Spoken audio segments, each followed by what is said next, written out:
Today I'm going to do a review on the book Thick as Thieves, which is a book by Megan Whalen Turner, and she's known for the Queen's Thief series, and this book is actually the 5th book in that series, and each of the books is readable as a standalone book, but I would recommend readers start with the first book in the series, which is called The Thief, because if you start with a later book you will get spoiled, and that would be a shame because it's a really good series.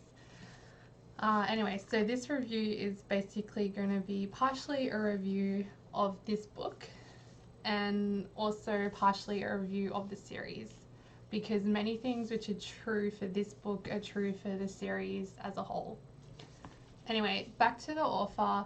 This is the only series of books she's written. I think she has like a compendium of short stories as well, and she takes around 4 or 5 years to write a book, which is quite long because compared to some other authors who are very prolific and write maybe a book a year. And the genre of these books is fantasy, and the target audience is kids or young adult. So as you could maybe guess, I was a kid when I read the first book, and now obviously I'm not. So I would say with this series, it's not purely nostalgia, which is keeping me loving the series. I think it's that they're good books, because I have actually gone back and read a lot of books which were old favorites of mine as a kid, and the shine kind of wore off when I reread them. They weren't as good. Anyway, so that being said, I'm still probably a little bit biased in these books because I have been invested in the series for so long. Anyway, so the setting of the series is a fantasy world which is similar to medieval Greece or ancient Greece. Think Byzantine or Ottoman Empire, flintlock pistols, gods, like ancient Greek gods, olive trees, so on. And the premise of this particular book is that there is a very highly ranked slave living in the story's version of the Ottoman Empire, and surprisingly he doesn't mind being a slave that much because he's been groomed from a very young age so that he can one day become a very powerful civil servant. So you think just like a really highly ranked accountant or something, like Minister of Finance. He is super educated and used to being the smartest kid in the room. And at the start of the book, something happens and obviously throws his whole world into disarray and his future crashing down in flames. And that is the spoiler-free premise. And then after this point in my review, there will probably be spoilers. So if you don't want any spoilers, I would stop watching. I'm gonna review the book based on 3 aspects: characters, plot, and a third catch-all category, which I will call special something, but it's just a catch-all category for things which don't fit under characters or plot. Anyway, so characters. The main character is Comet the slave. I don't know if I said that right, I just assume I have. He is a bit of a snob, which makes him think poorly of the other main character, who is a humble soldier. Comet is cultured and educated. The soldier, on the other hand, is a very blokey bloke. He's stoic and uncomplicated. And big spoiler here, the soldier is a returning character from a previous book, his name is Costas, which is like a Greek name because he's Greek. He's not from the same place as Comet. He's from a different foreign country. Comet is, like a Ottoman person, and Costas is a Greek. And he is the story's version of it. And Costas is the main character in book 3, and he is adorable. He is like a hot, tradie dad who spends his weekends repairing his friend's roof because his friend broke his leg in an accident or something. I don't know, he's just like a really loyal friend. Anyway, so this story like basically every book in this series, there is a lot of character growth in Comet, the main character's character, and all the books are like this. Costas, the soldier, is super nice and has a very, very like steady moral compass, and he rubs off on Comet, and Comet grows over the course of the novel. And I think this is possibly why the author uses different main characters for every story. The thief, who is the central figure in the series, so neither of these two characters, different character, a thief, he does not feature as the main character in books 3 through 5, and it is annoying because he is a fun character. But apart from book 3, his character hasn't really developed or grown or changed. So I think the focus is, she has the focus on other characters, so we can have a story where there is a lot of character growth, and the actual thief character, the central figure in the series, is in the background influencing their lives. And we also see his story and kind of what's happening with him and his life. Anyway, so that's the character aspect. I think they're pretty nice characters. I always like seeing a bit of character growth. Second aspect is the plot. So this is the spoiler part.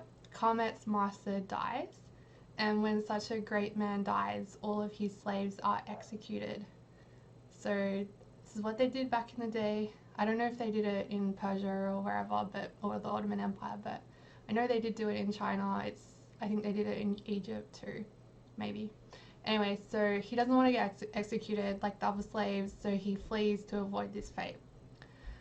And Costas, the foreign soldier, he just happens to be there, for various reasons he happens to be there, and he helps him flee. So basically the plot is a runaway plot. They're on the run the whole story. They're trying to escape.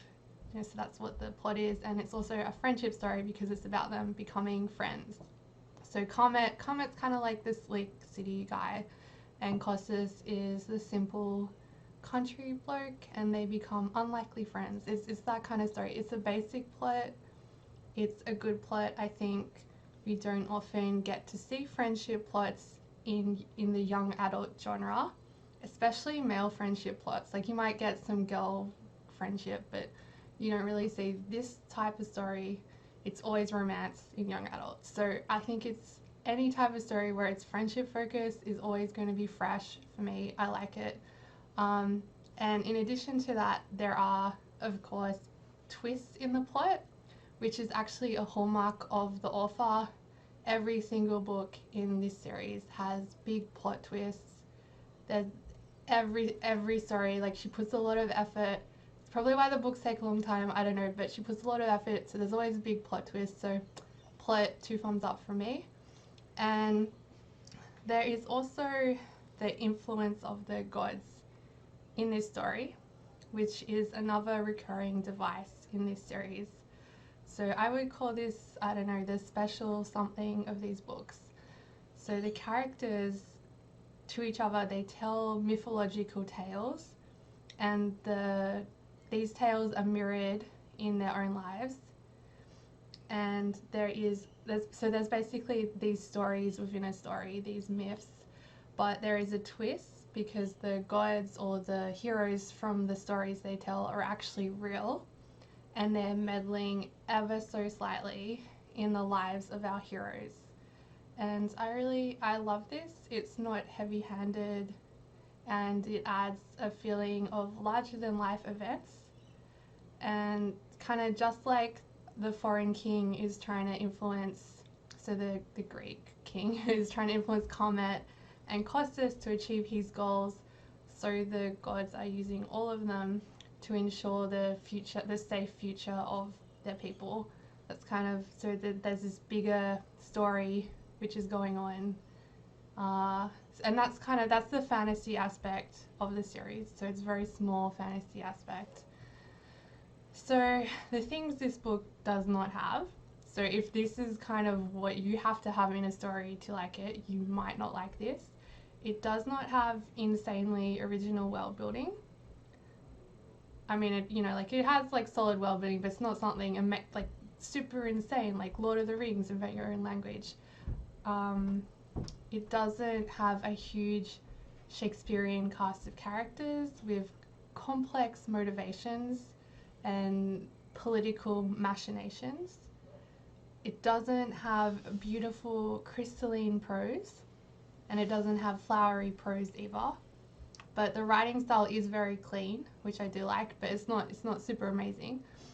It isn't an indulgent, escapist, self-insertion style story where you can imagine yourself in the shoes of the everyman main character. So like Twilight, basically, where it's like, who wouldn't want to be like an immortal vampire with magic powers? I don't know, just that kind of story. But I would say the plot and characters are super high level, really good, just very, very good. So I would rate it 10 out of 10, and I would highly recommend. So that is the end of this review. Probably I was thinking I would do like talk about like similar books, but I think I would make like a separate video of, because there's many, like, because it's like similar in what way? You have to like specify, because there's books which are similar to this book in lots of different ways. But yeah, so anyway, that is the end of this review. So if you liked, please follow, please, so if you liked, please subscribe.